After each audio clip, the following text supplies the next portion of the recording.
ये कश्मकश में राकेश खोया ही था। तभी सीमा सभी को आवाज लगाती है। खाना लग चुका होता है और उधर श्याम भी पास के गांव से अपना काम पूरा करके वापस आ जाता है। सभी साथ मिलके खाना खाने लगते हैं, लेकिन राकेश का आज खाने में ध्यान नहीं था। वो लगातार उन्हीं बातों में खोया रहता है। ये देखते हुए रामू राकेश से कहता है, राकेश क्या हुआ, कहाँ गुम हो? क्या खाना पसंद नहीं आया? हमने तो सुना था तुम्हें दाल बाटी बहुत पसंद है, इसीलिए तुम्हारी सीमा भाभी ने खास करके तुम्हारी पसंद का खाना बनाया है। क्या खाना अच्छा नहीं बना? नहीं रामू भाई, ऐसा कुछ नहीं है, खाना बहुत अच्छा बना है। वो क्या है ना कि सुबह का नाश्ता ज्यादा हैवी हो गया था, इसीलिए अभी भूख थोड़ी कम है। ये कहकर राकेश बात टाल देता है।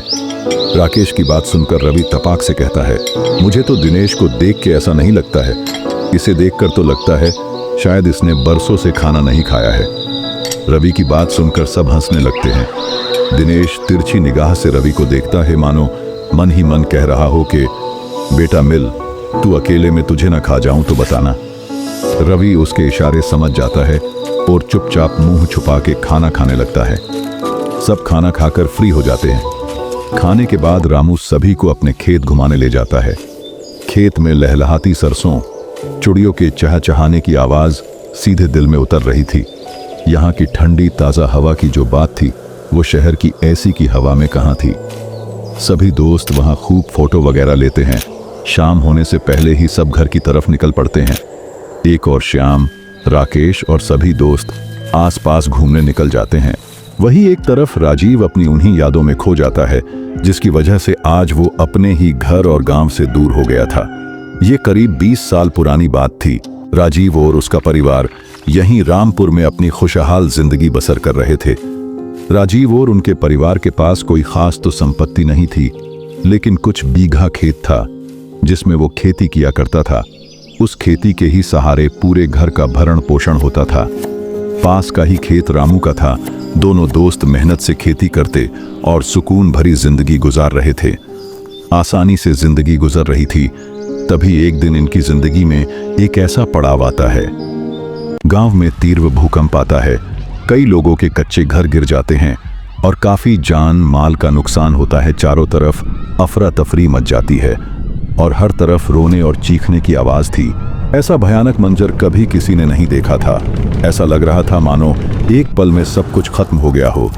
किसी के माँ बाप मकानों में दब गए थे, तो किसी का बेटा, किसी का तो पूरा का पूरा परिवार ही खत्म हो गया था। दुर्भाग्य से राजीव के माँ, जो कि घर में ही थी, मकान गिरने की वजह से उन्हें खो दिया। राजीव, प्रीति और उनके पिता राकेश को लेकर रामू के यहाँ पर गए हुए थे। उनके यहाँ श्याम की दूसरी बर्थडे बनाई जा रही थी, तो उसने सभी को आमंत्रित किया हुआ था। लेकिन पैरों में दर्द की वजह से राजीव को माँ ने आने से मना कर दिया था, इसीलिए वो घर पर अकेली थी और दुर्भाग्य से ये सब हो गया।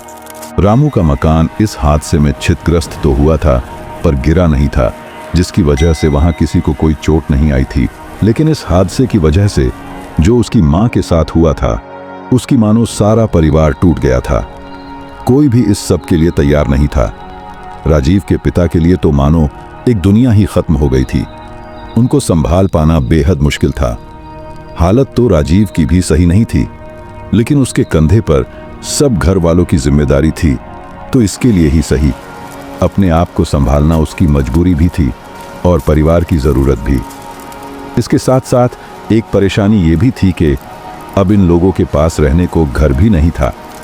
इस हालत में रामू ने अपनी दोस्ती का धर्म को निभाते हुए उन सभी को अपने घर में शरण दी। सीमा ने भी सभी को अपना परिवार समझकर उनकी सेवा में लगी रही, लेकिन उनके घर पर लंबे वक्त तक तो रहा नहीं जा सकता था। हालांकि रामू और उसका परिवार तो अब चाहता भी नहीं था कि अब राजीव और पूरा परिवार कहीं जाए, लेकिन वहां पर रहना तो संभव नहीं था। और जहां पर इनका पुराना मकान था, वहां राजीव के पिता नहीं चाहते थे कि अब वहां पर रहे। तभी राजीव को पता चलता है कि गांव से थोड़ी ही दूर एक घर है जिसके मालिक अब गांव में नहीं रहते हैं और वो मकान बेचना चाहते हैं, और उसकी कीमत भी काफी कम थी। राजीव ने उस मकान के मालिक से इस बारे में पता किया और मकान भी देखा।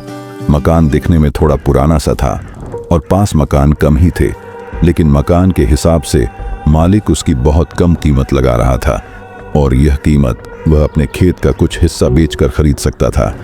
इसके लिए राजीव ने रामू से सलाह मांगी। तब रामू खेत बेचकर मकान खरीदने को मना कर देता है और कहता है, यार राजीव, क्या ये तेरा घर नहीं, या तुझे यहाँ कोई दिक्कत है? अगर नहीं तो फिर मैं नहीं चाहता कि तू वो घर खरीदे अपनी जमीन बेचकर। और दूसरी बात, वो घर गांव से थोड़ा हटके भी है।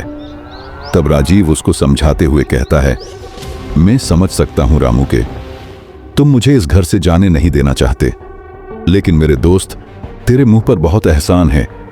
मेरे को तेरे घर में कोई परेशानी नहीं है। यहां तक सीमा भाभी तो सभी को मान आदर से रखती है, लेकिन यार तू समझ, अभी नहीं तो कभी मुझे मकान तो लेना ही है ना। और इतनी अच्छी कीमत में क्या पता आगे कोई मकान मिले या ना मिले, इसीलिए मैं ये मकान खरीदना चाहता हूँ। और रही गांव से थोड़े दूर की बात, तो गांव होती तरक्की तो तू देख ही रहा है ना, कुछ वक्त बाद देख लेना, वो भी गांव की आबादी में शामिल हो जाएगा।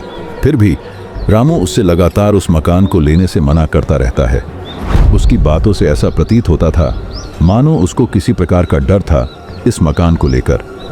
लेकिन जब उसे लगा कि उसका प्रयास विफल जा रहा है, तब उसने कहा, ठीक है भाई, अगर तुमने मन बना ही लिया है तो करो मन की, लेकिन ये बात ध्यान रखना, कभी भी जरूरत पड़ती है तो ध्यान रखना, तेरा दोस्त जिंदा है। रामू ये कहकर राजीव को गले लगा लेता है।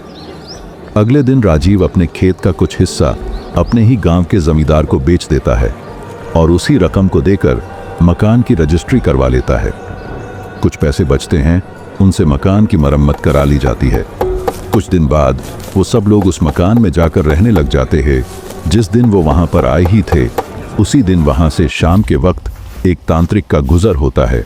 जो वो उस घर के करीब से निकलता है, तभी तेज तेज आवाज लगा के उन लोगों से कहने लगता है, वो नहीं छोड़ेगी, वो किसी को नहीं छोड़ेगी, तुम्हारी भलाई इसी में है कि यहाँ से चले जाओ और इस घर को ऐसा ही रहने दो।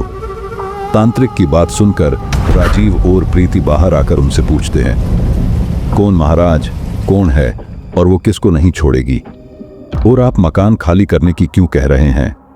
राजीव बड़ी हैरानी के साथ बिल्कुल दबी हुई आवाज में तांत्रिक से बोलता है।